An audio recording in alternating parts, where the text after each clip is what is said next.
हे केशव, एक तरफ तुम सन्यास की बात करते हो, सन्यासी की भांति सब नाते रिश्तों के बंधन को तोड़ने को कह रहे हो, और दूसरी ओर मुझे कर्म करने को कह रहे हो। ये दोनों बातें विरोधी हैं। तुम जानते हो कि मनुष्य जब कोई कर्म करता है तो उस कर्म का कोई कारण होता है, कोई प्रेरक होता है जिसकी प्रेरणा से मनुष्य कर्म करता है। कोई भावना तो होती है जिस भावना की पूर्ति के लिए मनुष्य अच्छा बुरा कोई भी कर्म करता है। अर्थात कर्म की जड़ में एक भावना होती है और भावना की जड़ में कोई ना कोई रिश्ता होता है, क्योंकि किसी संबंध किसी रिश्ते के बगैर तो भावना पैदा नहीं हो सकती। अर्जुन, तुम ठीक कह रहे हो। संबंधों और रिश्तों से ही भावनाओं का स्रोत फूटता है, परंतु भावनाओं की यह नदी जल्दी सूख जाती है, बिल्कुल ऐसे जैसे आग में पानी की बूंद तुरंत ही लुप्त हो जाती है। मरने वाले की चिता के ठंडे होने से पहले ही रिश्तेदारों की आंखों के आंसू भी सूख जाते हैं। कोई 2 घड़ी आंसू बहाता है, कोई 2 दिन। बहुत रोती है तो मां, वो भी चंद दिनों में फिर संसार की माया में फंसकर अपने दूसरे कर्म में लग जाती है।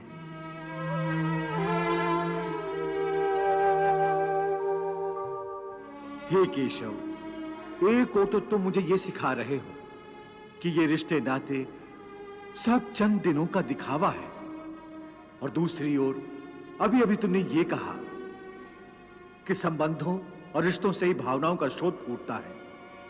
कहा था ना? हाँ, और मैंने ये कहा था कि कर्म करने के लिए किसी न किसी भावना का होना जरूरी है, और भावना के लिए रिश्ते नातों की आवश्यकता है, क्योंकि किसी न किसी रिश्ते की जड़ से ही तो भावना पैदा होती है।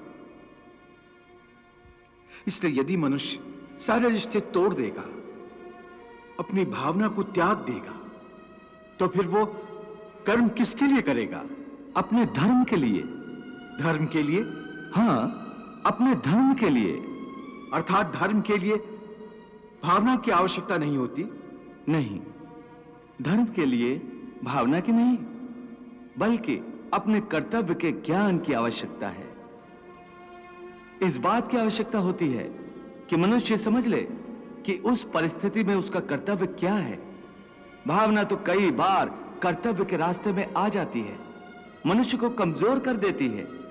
जैसे इस समय तुम्हारी भावनाओं के कारण तुम्हारे मन में जो मोह उत्पन्न हो गया है, वो तुम्हें कर्तव्य के रास्ते से भटका आ रहा है। इसलिए शास्त्र कहता है कि कर्तव्य भावना से ऊंचा है। अभी तुमने बड़े ज्ञानियों जैसे तर्क किए कि कर्म के लिए कोई प्रेरणा होनी चाहिए और प्रेरणा के लिए कोई भावना आवश्यक है। ये सारे तर्क मोह जनित हैं। रिश्ते नातों के मोह ने तुम्हारी बुद्धि को धूमिल कर दिया है, इसलिए तुम्हें सत्य दिखाई नहीं दे रहा। इसलिए इस समय तुम्हें धर्म स्पष्ट दिखाई नहीं देता।